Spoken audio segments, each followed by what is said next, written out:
Hello, everyone, and welcome to Creative Live. I'm your host, Kenna Klosterman, coming to you from my home to yours, to the home of our guest today, Ajani Charles. And before we get started with this episode of Creative Live TV, where we are recording a brand new episode of our podcast, We Are Photographers, I want to invite you all to participate. If you are new here to Creative Live, welcome. We have a global audience that tunes in from every corner of our beautiful planet, and we love to hear from you and give you those shout outs. So whether you are tuning in right now on Creative Live TV, where there is a chat icon, you can up in the corner, you can click on that, type in where it is that you're tuning in from, or if you're on any of our social media channels, you can do that as well.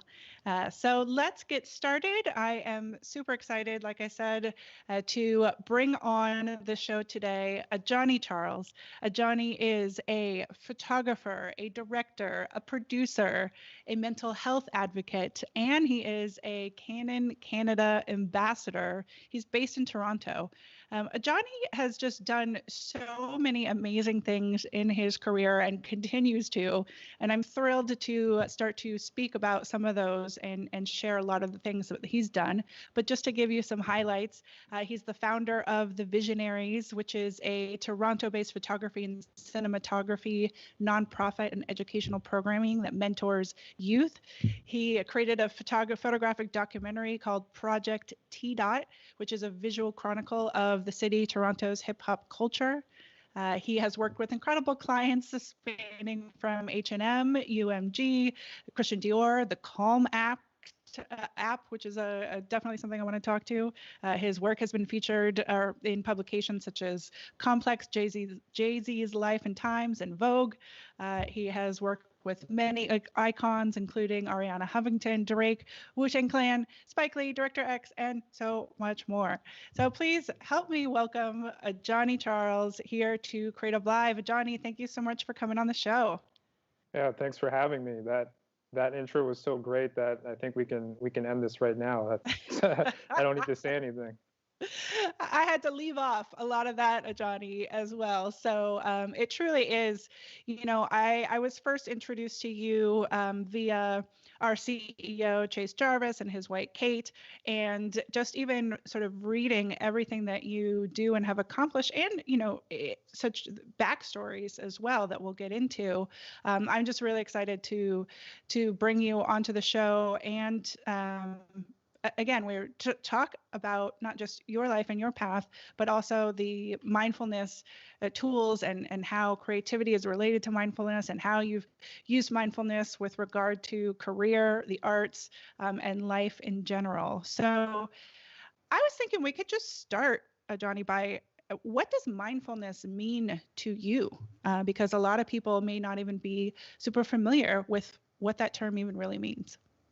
Right. To me, mindfulness is non-judgmental awareness of the present moment. So everything that's happening in the present moment in your immediate vicinity, being consciously aware of your body, the nuances of your conscious mind, your immediate environment, what you're wearing, things of that nature. And the non-judgmental aspect of mindfulness is hugely important because once we start judging our thoughts, bodily sensations, etc., then we're out of the present moment. I think it's there's so many a number of things in there that are important, but I think that the non-judgmental part is super important and an interesting way to think about it because judgment and self-judgment gets in the way of so many of us. So let's just kind of learn a little bit about more about you and your journey before we continue the conversation, perhaps more about mindfulness. But of all those things that I rattled off in the beginning, what are you working on right now that is sort of the most exciting and meaningful to you? And of course, I didn't even list off all the projects that you're involved in. Right now, I'd say for the first time in my life, 100% of the projects that I'm engaged in, including media engagements like this one, are meaningful to me. So there was a point in my life, certainly 7 years ago, when very few of the projects that I took on were truly meaning and fulfilling to me. I would take on a lot of work for money, or for status, for example.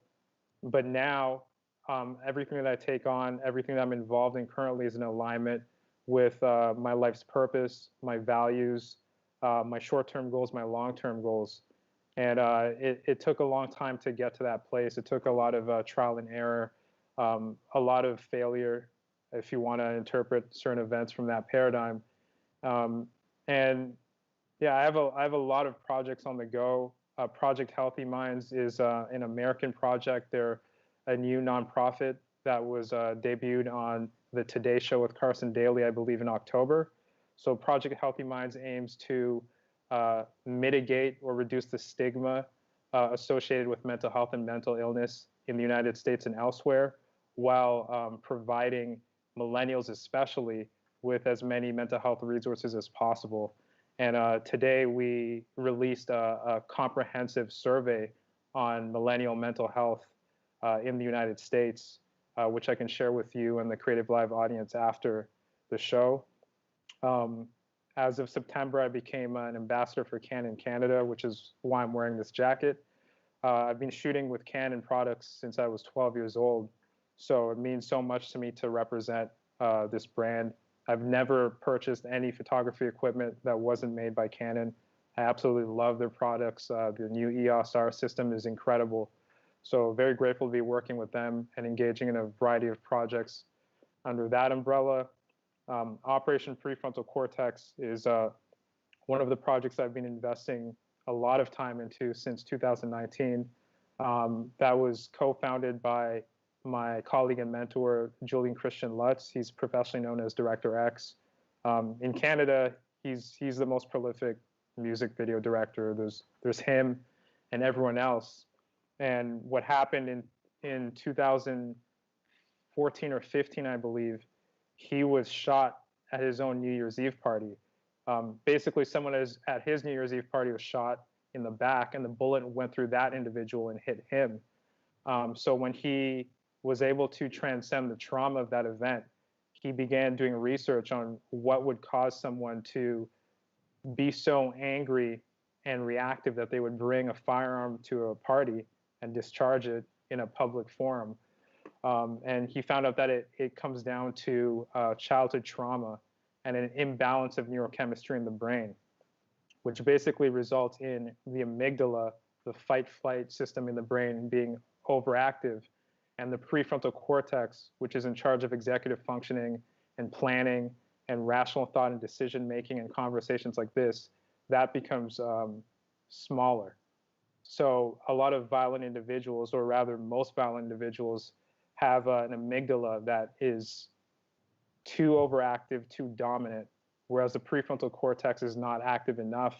And that's why they black out and lash out violently. And I've been in many dangerous situations. I've seen the rise in violence that's happening in Toronto firsthand. So what we do at Operation Prefrontal Cortex is we're reducing gun violence, mass violence, and police violence in Toronto through mindfulness and meditation. And we're working towards having our program implemented throughout the Toronto Police Services, throughout the Toronto District School Board, and elsewhere. So we're beginning that process at the moment under the constraints of COVID-19. Wow, that was a lot. Just to I'm fascinated by neuroscience as well. And so like there's one thing when you kind of understand that, okay, there are things we can do to calm ourselves. But then when you step into the level of researching and coming to understand the science behind it, because I mean, a lot of times people think like, oh, meditating, is woo woo or something like that. But once you start to explain sort of that, like you said, the amygdala, the fight or flight, and trauma and what our brains are actually trying to help us or what have you. Have you seen that therefore you're able to, like when you're working with police forces or to implement programs, does that understanding of the science help people kind of switch and be more open to it, do you think? It definitely helps, especially in regards to pitching what we do to various organizations. But the proof is in the pudding. The best way to understand meditation's effectiveness and the effectiveness of other mindfulness tools is to engage in them. And it's unbelievable how my life has improved as a result of my mindfulness practices. And all of my colleagues that meditate say the same thing. There's a lot of science on the benefits of meditation, how meditation can be used to uh, address anxiety, depression, PTSD, how it improves focus, how it can be used to relieve pain. There's a study that showed that daily meditation is as effective as some antidepressants, as some SSRIs. So there's a lot of science on this topic, and there are more studies in the works, especially as meditation becomes more and more popular. I noticed the other day that Calm, one of my clients, they just reached 100 million downloads. So and so many public figures meditate and talk about the benefits of meditation. Um, Chase Jarvis, he's the CEO of your company. I know that he meditates all the time. So it's becoming more and more popular, and I believe that as it grows in popularity, more funding will go towards the science behind mindfulness's benefits. Absolutely, and I'm also one who like you said, and I want to get more into your story as well, because the fact that we just talk about these things means that allows people to understand that they're not alone if people are also experiencing whether it's anxiety, depression, stress, or all the things, physical pain, like you said. So, and it's something that I have a meditation practice, mindfulness practice, which does not just mean like sitting, and we'll talk to this, but meditation is not just sitting. There are many different things that you can do that are mindfulness practices, but it's been life-changing for me as well. And so I think it's amazing that you're out there doing the work, not just for yourself, but then seeing how once you realize these things for yourself, you see how it could impact your community and the world and beyond. So can you take us, I mean, I know you publicly share sort of back some of your earlier stories, whether it's 7 years ago or just when you realized that you weren't living the life that you wanted to be living, and what was that sort of experience of this realization for you? Yeah, absolutely. I think I've become effective at summarizing my life story in less than 5 minutes. So I'll do that now. I was born in Laval, Quebec, which is not too far from Montreal. My father, he's a professor, a scholar, a writer, and an editor. My mother is a psychiatric nurse. And at the age of 4, I moved away with my parents to Haiti. That's where my family, my ancestors come from. Ultimately, they come from Africa, but within the last couple hundred years, Haiti. So because of the volatility involved in living in Haiti and a lot of the socioeconomic strife there, we moved from Haiti to Toronto when I was 5 years old, and that was great. I'm an only child, and I've always been effective at making friends. So I made some great friends when we moved to Toronto. I'm still close to many of them to this day. And since I was a kid, my parents noticed that I was always inclined to create visually. They recognized that I had a talent for painting, for drawing, etc. So at the age of 3, my father, who's always been supportive of me, had me audition for the Claude Watson School for the Arts, which is in the North York district of Toronto. So the Claude Watson School for the Arts is, I'd say it's the Canadian equivalent of Juilliard. So I I loved it at that age, in grade 4, you're immersed in all forms of art. So you're dancing, singing, drawing, painting, acting every single day, in addition to taking on the type of curriculum that other students would. And at that point, I found myself experiencing anxiety and depression. That may have been one of my earliest experiences of anxiety and depression. And there's multiple reasons why that was. Some were probably related to genetics, my childhood, etc. But I certainly missed the friends that I made in my previous school. So I quit the Claude Watson School for the Arts early on, went back to the quote unquote regular school system from grade 5 to 8. Then I realized that it was a mistake. And when I realized that quitting Claude Watson was a mistake was when I started falling in love with photography. And I started studying photography at the Toronto School of Art. The Toronto School of Art was basically a private school, an arts-based private school for adults. So I started taking photography lessons at the age of 12. And everyone in my class was, 20, 30, 40 years old. And I started learning how to shoot with SLR cameras, how to shoot with film, how to develop film. And I fell back in love with art. I realized that quitting Claude Watson was a mistake. So I auditioned for the Claude Watson Arts program, which is the secondary school iteration of the Claude Watson program, in grade 8. And I got in and I became a visual arts major. Now it's common practice for students in the Claude Watson School of Art to audition a second time. But I believe at that time I was the first student ever to get into the program twice. So when I was in the Claude Watson Arts program at Earl Haig Secondary School, at the secondary school level, I started to dive deeper into my passion for art, and I started engaging in a multitude of extracurricular activities. It's also important for me to note that in the 6th grade, my father moved away. He started teaching as a professor, first at Brown University and then at many other universities around the world. So it's worth noting that I went from a 2-parent household as a kid to a single-parent household from grade 6 up until much later. So that really threw me off in high school, not having my father around. We were very close prior to him moving away, but when he moved away, that was, I realized in retrospect that was quite traumatic for me. So in high school, I poured myself into academics and extracurricular activities, and that was one of my many maladaptive coping mechanisms. I would be at school in high school from 7 a.m. to 7 p.m.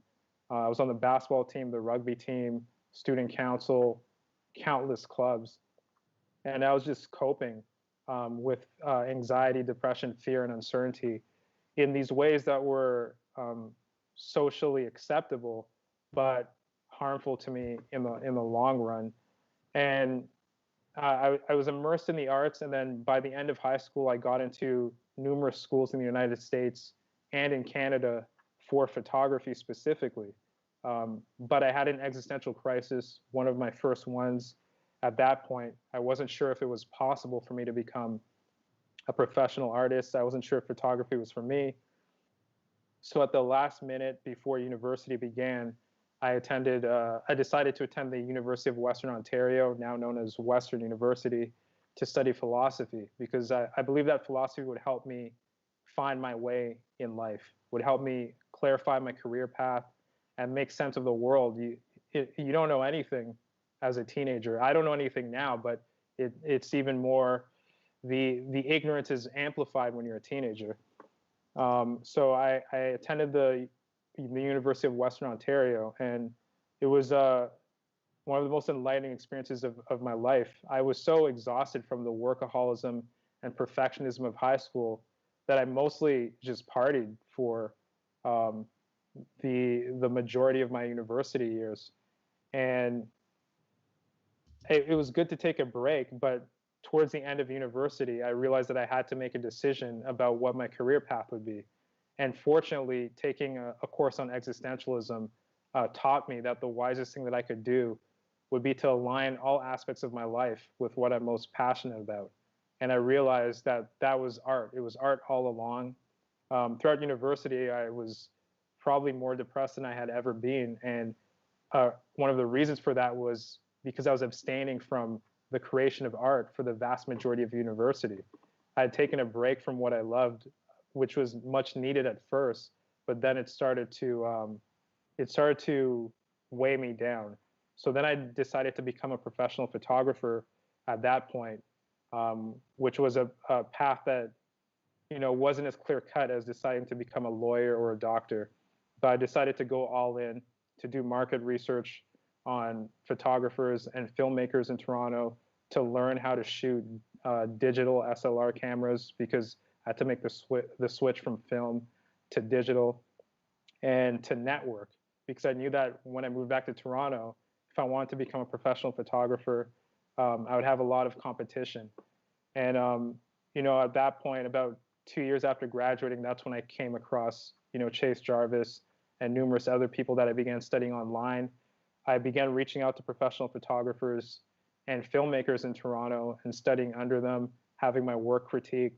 I interned at the Tour Star Corporation, which is the parent company for the Toronto Star, one of the most well-known publications in Canada. I was a production assistant at 235 Films, which at the time was the most successful music video production company in the country. And I started learning. And when the recession hit, I realized that simply focusing on photography alone wasn't going to cut it. It wasn't going to help me to make a living financially, and it just wasn't practical.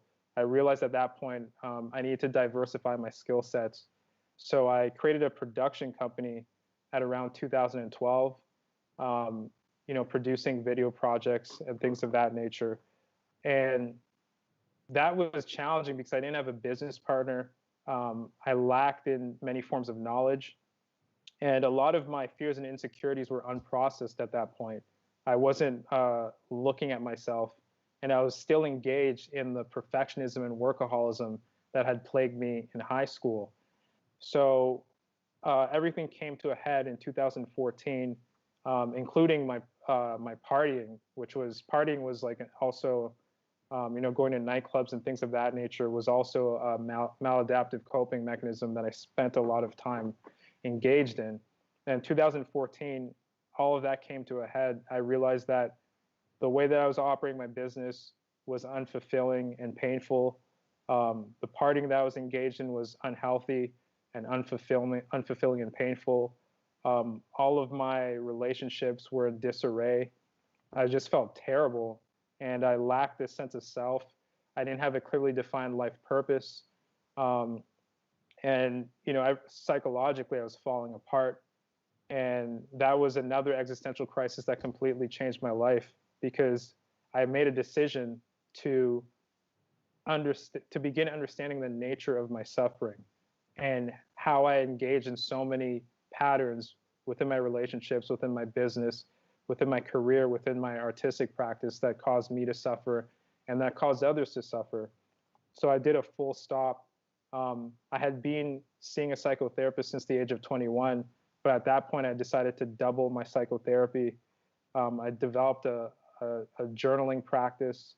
I started practicing different forms of yoga and studying different forms of yoga like hatha yoga and bhakti yoga.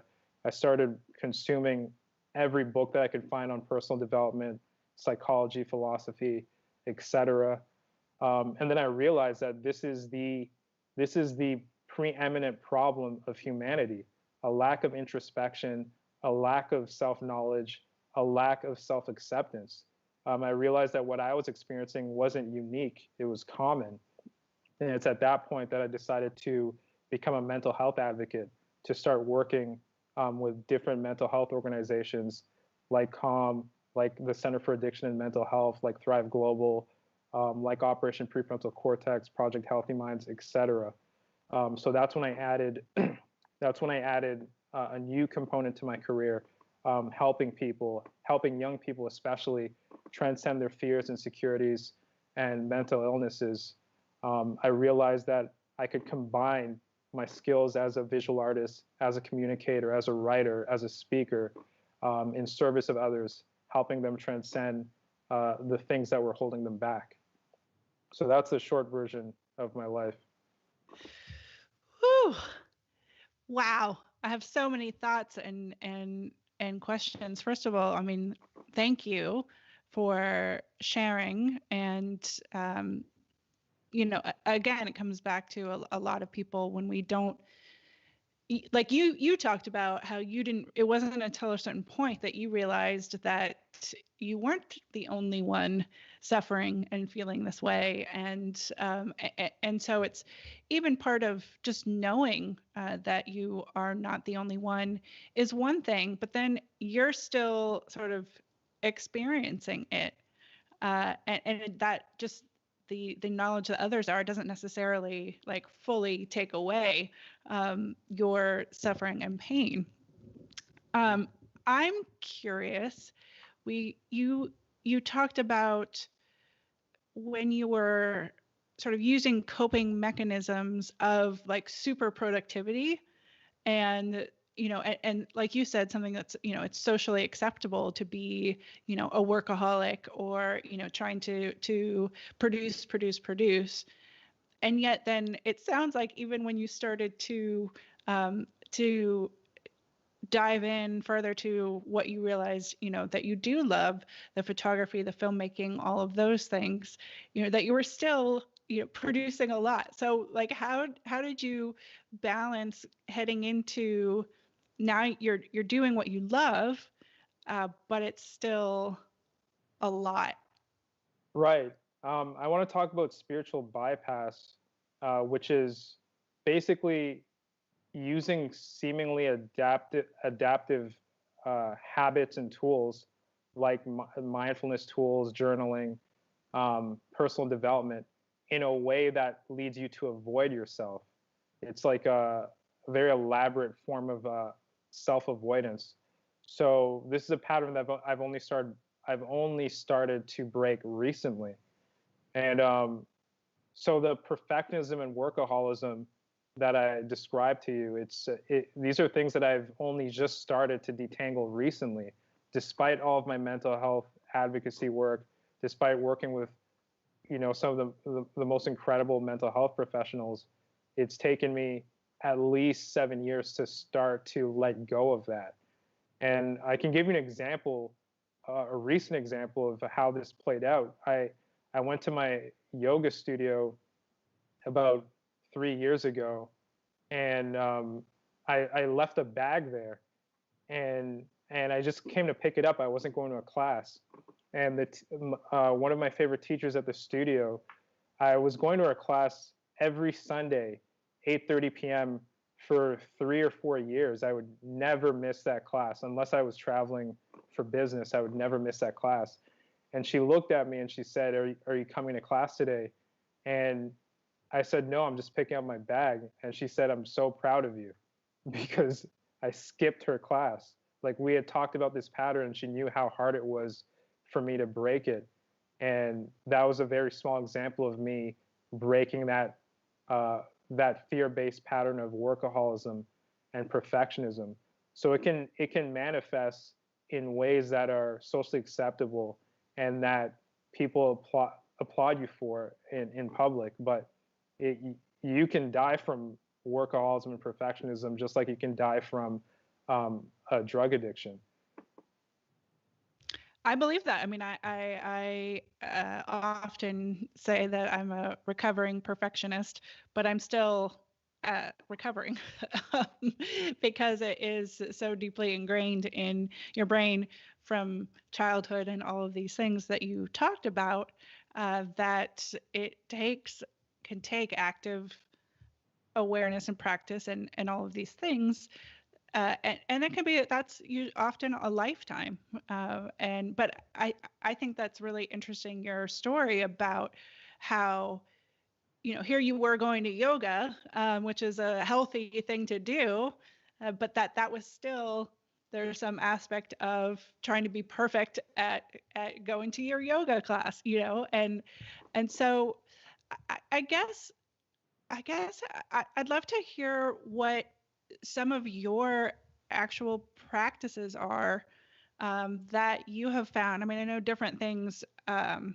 are people are attracted to different forms of mindfulness, but for a person, I think a lot of people can relate to being like go go go. I gotta go go go and do do do, and trying to manage so many things in life, in furthering my hobbies and learning and taking care of my family and making money.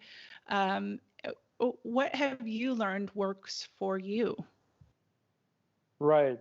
There's so many tools that I've employed over the years, so I feel very grateful to be able to share what I've learned.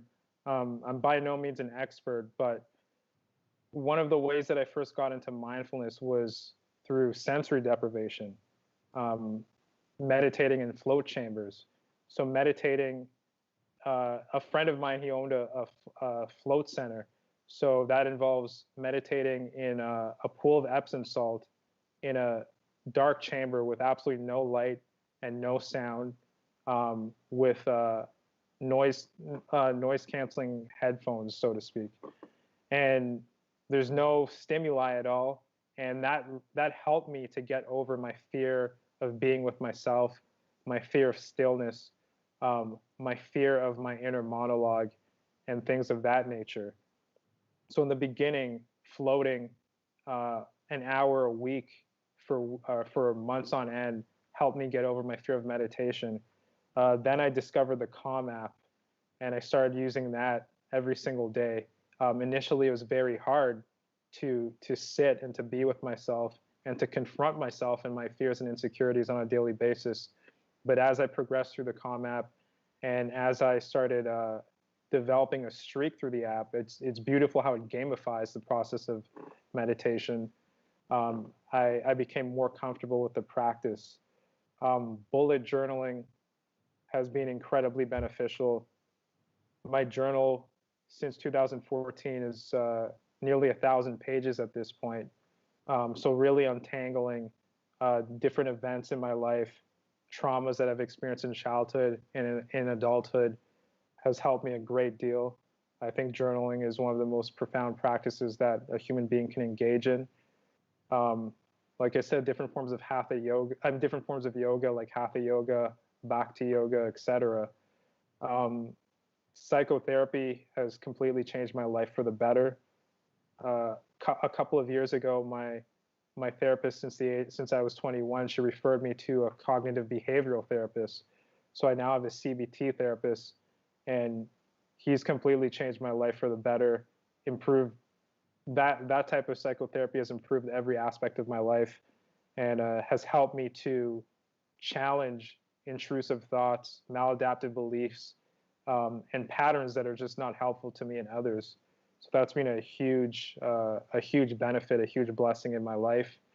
Physical exercise, lifting weights, running, um, incredible. There's enormous amounts of research related to the benefits of physical exercise. So I exercise every day, I journal every day, I practice yoga every day, I meditate every day.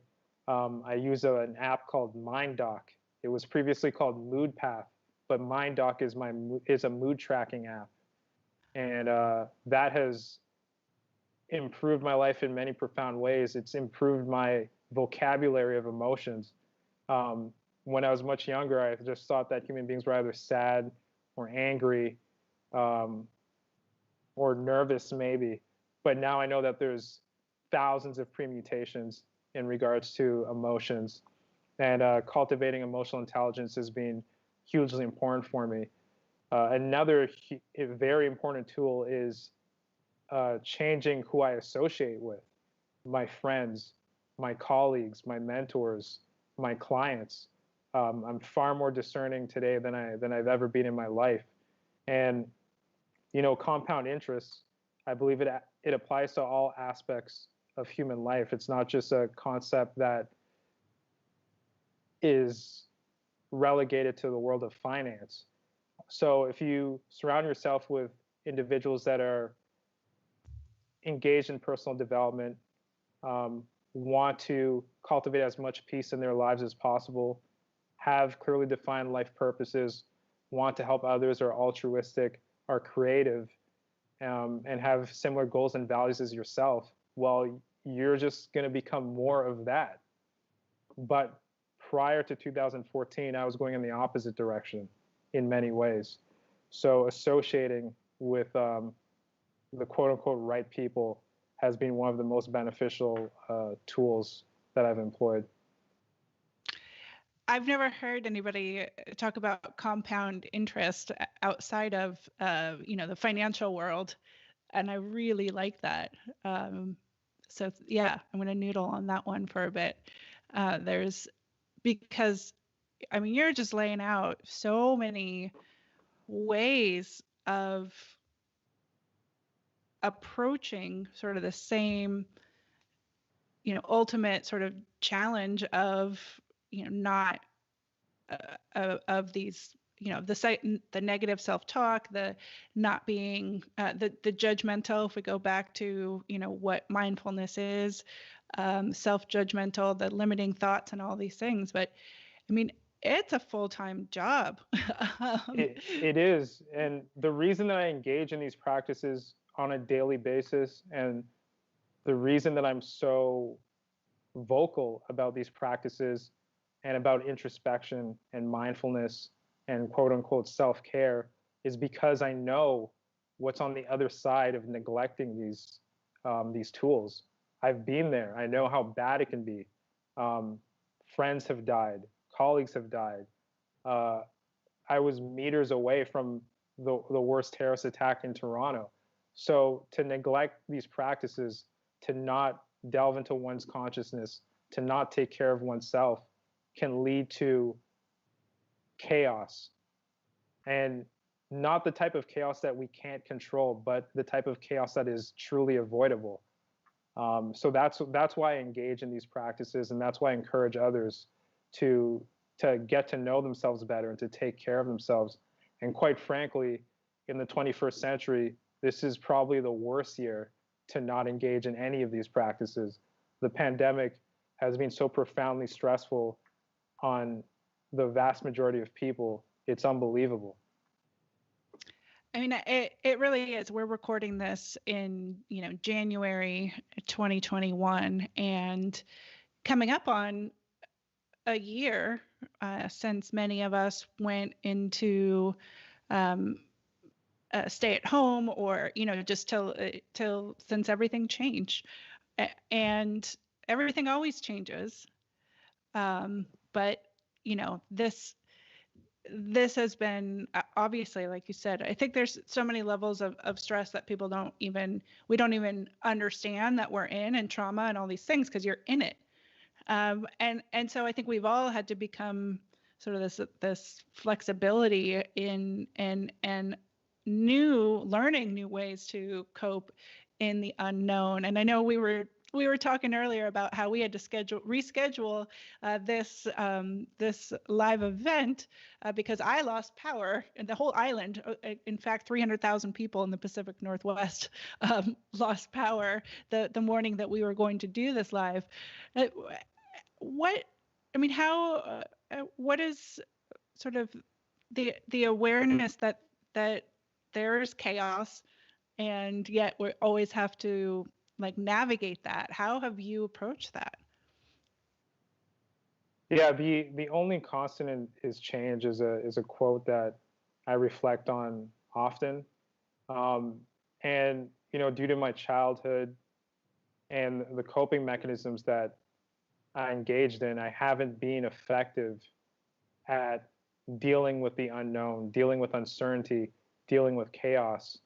And mindfulness practices like mindfulness meditation have helped me to come to terms with the multitude of events, people, and things that I have no control over.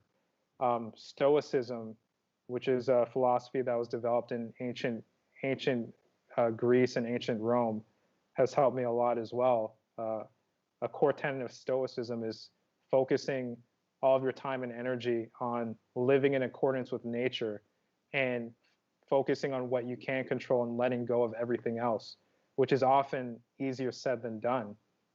Often we're thrown into circumstances that are seemingly unfair, and Stoicism asks us to accept those circumstances and to welcome them, no matter how painful they can be, which is very challenging. It takes practice, and I fail every day. I have lapses in mindfulness every day. I lose my temper all the time. I experience anxiety. I experience shame. I experience self-doubt. So mindfulness practices help me to ground myself and to realize that I can't control the outcome of events. I can't control other people, and I can't predict the future, which contradicts how we're wired as human beings. We're wired for certainty. We're wired for prediction. We're wired for extrapolating. So letting go of that in the face of something as profoundly chaotic as a global pandemic, for example, is important. What can I control today? What defines my inner locus of control? So for me, that's an ongoing project. I feel like I could be you saying the same things in that, these are all the things that I, struggle with as well. In, and yet it is like, it's still, you wake up in the morning and it's still there. And so it's the, talk to me about perseverance, because you mentioned that, yes, you still are, experience the self-doubt, the anxiety, that, and yet, I know I have also invested a lot of time, energy, and money in trying to understand how to work with these things that still come up on a daily basis. But how have you persevered through, and not only through your mindfulness journey, but I want to kind of step off for a minute and talk about like even you're becoming a canon ambassador, and this concept of perseverance. When you set your mind to, this is something I want to achieve, and you get a rejection or you get a no, but you keep going. So talk to me about perseverance. Right. I've always been I've always had a high degree of grit since childhood, and thankfully, being in the Claude Watson Arts Program, and due to certain mentors, and also due to my parents, who I'm very grateful for, uh, I developed a high degree of self-confidence within the context of the arts and later entrepreneurship. So, despite experiencing anxiety, depression, shame, self-doubt, and workaholism and perfectionism, which are permutations of shame and self-doubt, I've always been able to persevere and work towards my goals. Um, I'm a writer for Thrive Global now. That came about through cold emailing Ariana Huffington.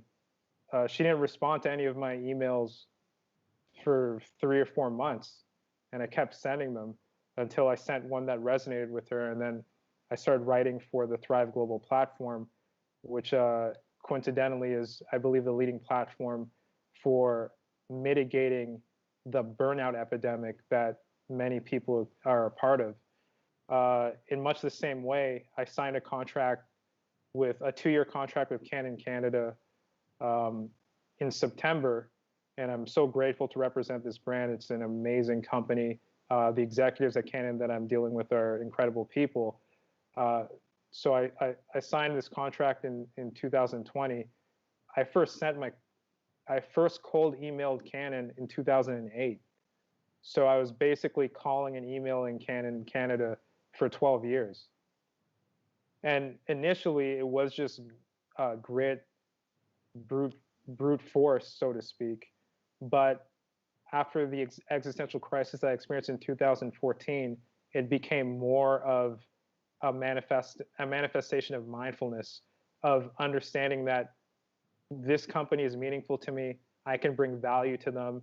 They in turn help numerous people around the world. Their products and services are incredible. Their customer service is great. This is a good fit. I'm going to keep trying. And it's the same thing with CreativeLive.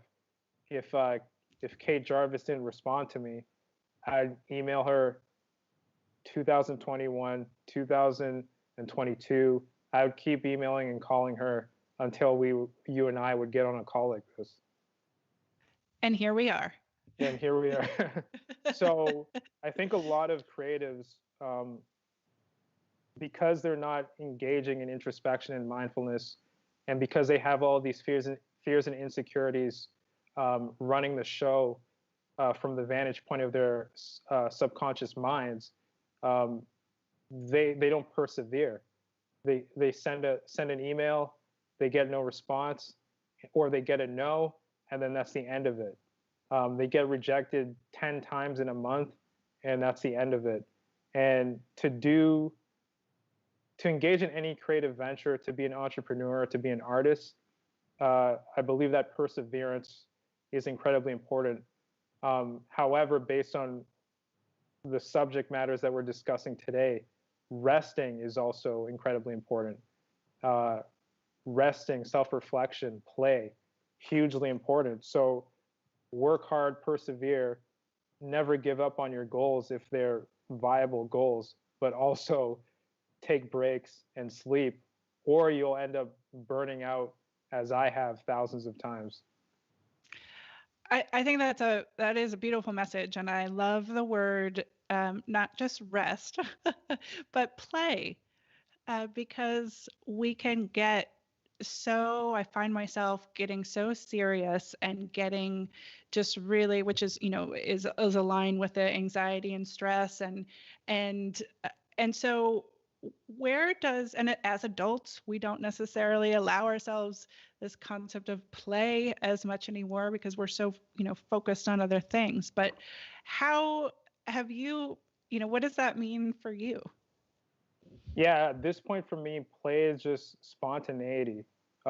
Randomly calling up a friend, going for a walk, um, reading a book without any set plan, watching one of my favorite movies, uh, simply relaxing, going for a light jog, calling up a family member, things of that nature. And I can definitely, I might be an extreme version of over seriousness, and over seriousness is maladaptive too. You can become too rigid psychologically if you don't have enough play, if you don't rest enough, and I'm definitely guilty of that as well.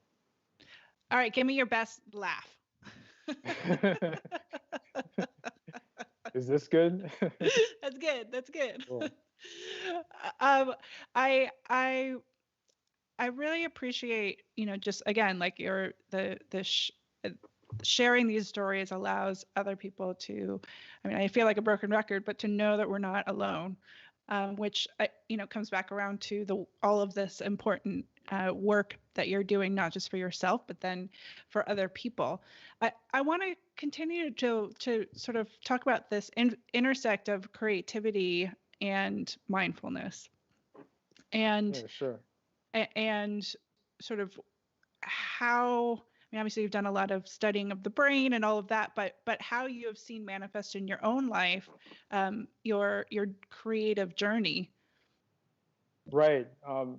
Because I've engaged in a lot of introspection and self-reflection, um, it manifests in my work, and I can now tap into parts of myself that were unconscious to me previously, or that I was seemingly disconnected from, um, and that has also informed my decisions when it comes to clients I ought to take on or believe I ought to take on, colleagues, and so on and so forth. So, in terms of the projects that I've taken on most recently, they feel more in alignment with who I am as a person and my goals and values than ever before. And I believe that's a reflection of cultivating mindfulness on a daily basis. Even if I only experience a total of 5 minutes of mindfulness per day, I've been able to tap into parts of myself that were not accessible before, and my career has benefited from it. Talk to me about your work with the Calm app, because like you said, 100 million downloads of the Calm app now. It is one of the ones that you hear about the most. But will you tell me about how you then you did a piece of content with them? Is that correct? Right. I produced a video, co-produced a video with Chris Advinson of Calm. He's their head of sleep stories. And something interesting about Calm that most people don't realize is that some of their most important team members are based in Toronto. And so I'm affiliated with a meditation studio called Home. And I believe in 2017, I got an email from Calm telling me that Tamara Levitt, who's Calm's head of mindfulness, the most prominent voice in the app, and certainly an individual that is incredibly important to Calm's success, I learned that she was having an event for her course on gratitude at Home, the meditation studio in Toronto, and I was so confused. I was like, why are they having it here? So I go there and I meet Tamara and I meet Chris, who's Calm's head of sleep stories. I find out that they're both from Toronto. I find out that Tamara went to my high school. She's 10 years older than me, but same arts program. And yeah, it was we connected, and I told them how Calm changed my life for the better. And yeah, it was profound because at that point I was disconnected from the Calm app. I was using it every single day, but I didn't know the people who were behind it. I didn't understand. And when I met them in person and got to know Chris and Tamara and some of the other team members later on, I was like, oh wow, these people truly care about mindfulness and introspection and about spreading these mindfulness practices to as many people as possible. So I ended up writing an article for Calm, which Chris edited, describing it's called 232 hours because at that point I had put in 232 hours of meditation, and it's about how Calm changed my life. And after that, they featured me in a video to tell my story about how the Calm app changed my life through Christiane, who's one of the Calm team members. She's also from Toronto, and she created the yoga studio that I just mentioned earlier. So there are so many. There's a lot of overlap there. So after that, I ended up, producing some videos for Calm, featuring one of my meditation teachers, Jeff Warren, who's also from Toronto. So it's been an honor working with Calm and using the Calm app. I used it 3 or 4 times today, so it's an incredible tool. I highly recommend it to anyone who's struggling to develop a meditation practice. I think that it's so important to have something that you can return back to, and it's awesome to hear the story of how you can't even, it's not like you are somebody who did for 12 years say, hey Canon, hi, but then there's also these beautiful alignment of serendipitous things that happen, and then it's taking advantage of those, or not advantage, but seeing opportunity in, like you seeing that this Calm thing was happening, event was happening at something you near you, and then just like going and going and until these things align and happen. Yeah, I want to say something about serendipity. Yes. It's a and thank you for bringing that up. It's a great word and concept. Canon reached out to me when I was on the verge of saying to myself, "Well, I've tried enough. Maybe I won't reach out this year. It's been 12 years. It's not. Maybe this isn't for me." As soon as I said that, they contacted my assistant out of nowhere. So I believe that, in relation to perfectionism and workaholism, that's all about control. But often when we let go of control, the things that we want to come to fruition, or we experience something that's better or more in alignment with who we are than we could have ever imagined. So I just wanted to say that about serendipity. I've had so many moments like that where something serendipitous comes to fruition, and it was because I let go of the need for control, the need for certainty, and I let go of forcing things. Oh my gosh, it's such good advice. I'm glad, that's maybe a beautiful place to come to a close soon, because it is I always say my daily practice is letting go. And but it's even though I've been saying that for a long time, it's still this like not even still seeing clearly the the control aspect of that, and how that can get in the way of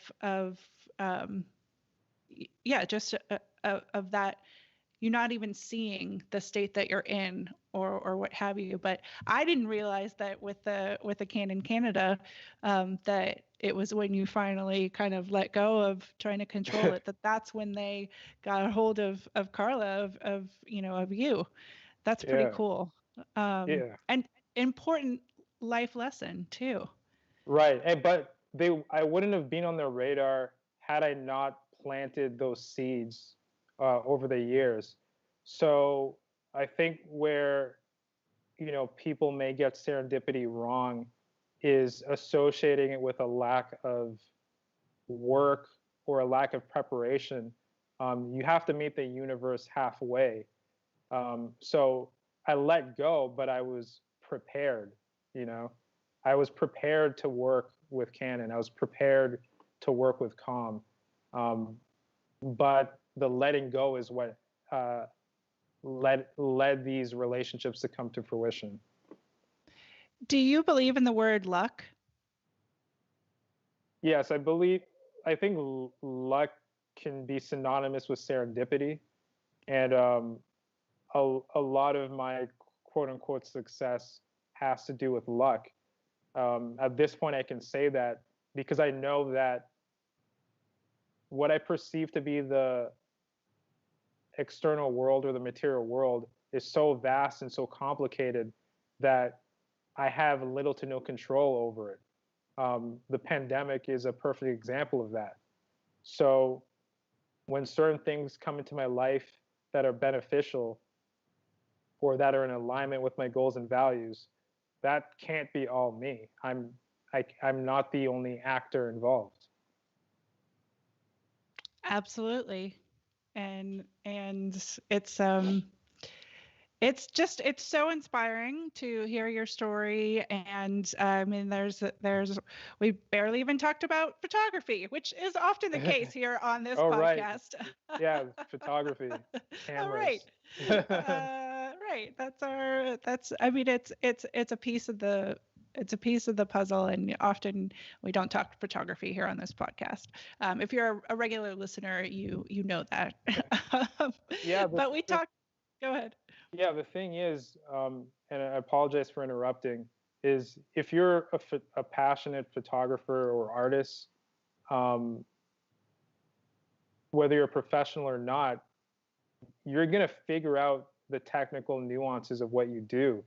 That for most artists, for most creatives, for most entrepreneurs, that's on autopilot. They'll do the research, they'll reach out to mentors, they'll go out and take pictures.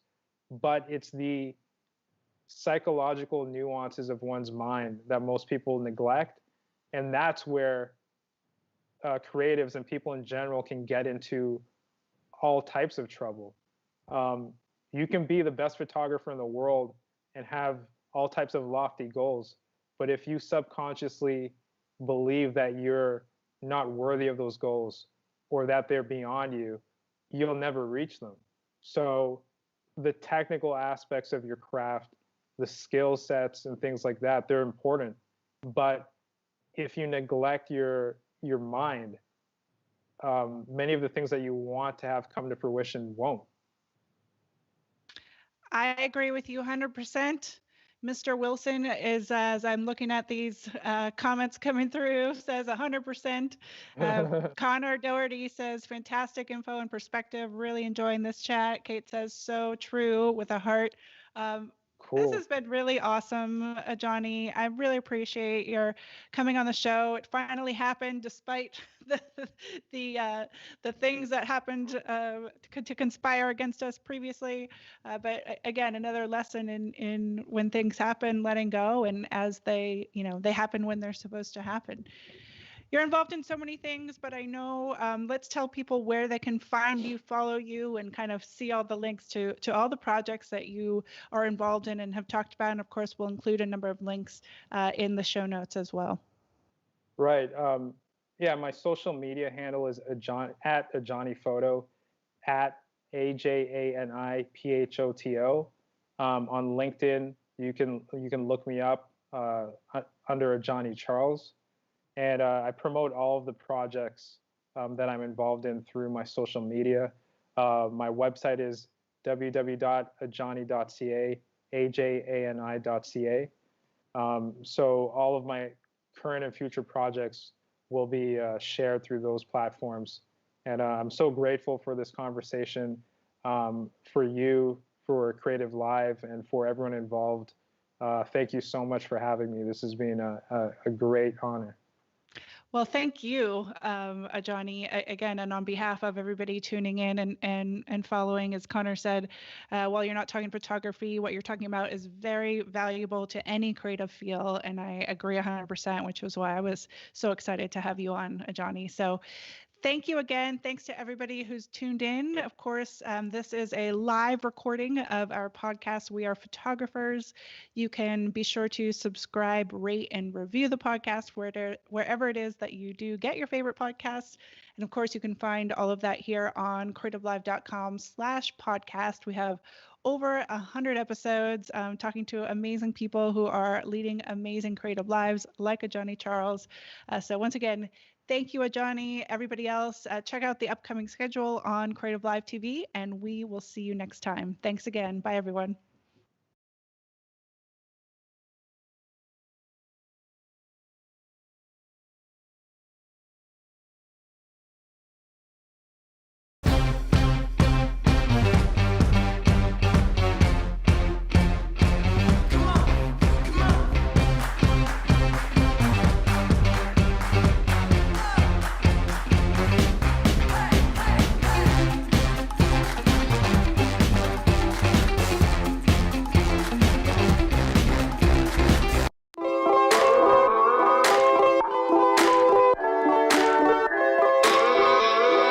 If you're feeling isolated and looking for creative connection, try tuning into creativelive.com/TV. That's where we've got a 24/7 live stream from the kitchen counters.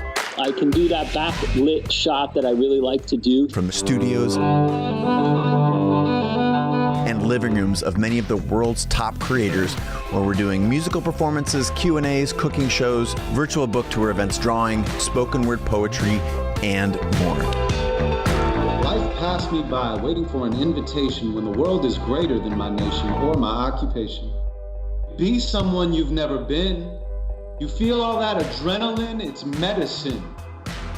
It actually helps me feel like my days are more purposeful. I hope that out of this deep pain will come some collective growth. Dive into Creative Live TV today.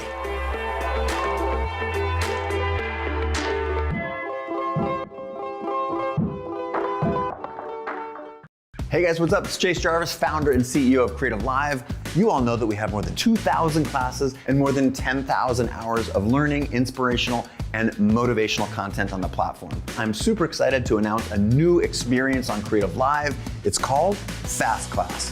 You've told us that you're busy and sometimes it's hard to dive into a full class from start to finish. So essentially, we're now giving you a shortened highlight version of our top Creative Live classes. You can always dive into the full class with 5, 10, or 15 hours of great content. But now, if you're just looking to focus on a few of the highlights or want to be able to skip quickly to something that really interests you, you can now get a shortened, fast class version of that class. We're also thinking this might be able to help you explore a new craft and save time while doing it. This is a great tool to curate your learning experience to help create the life that you seek. So you're probably thinking, great, how do I access this new experience on CreativeLive? That's easy. All you have to do is be a subscriber to the Creator Pass, and then all this is yours.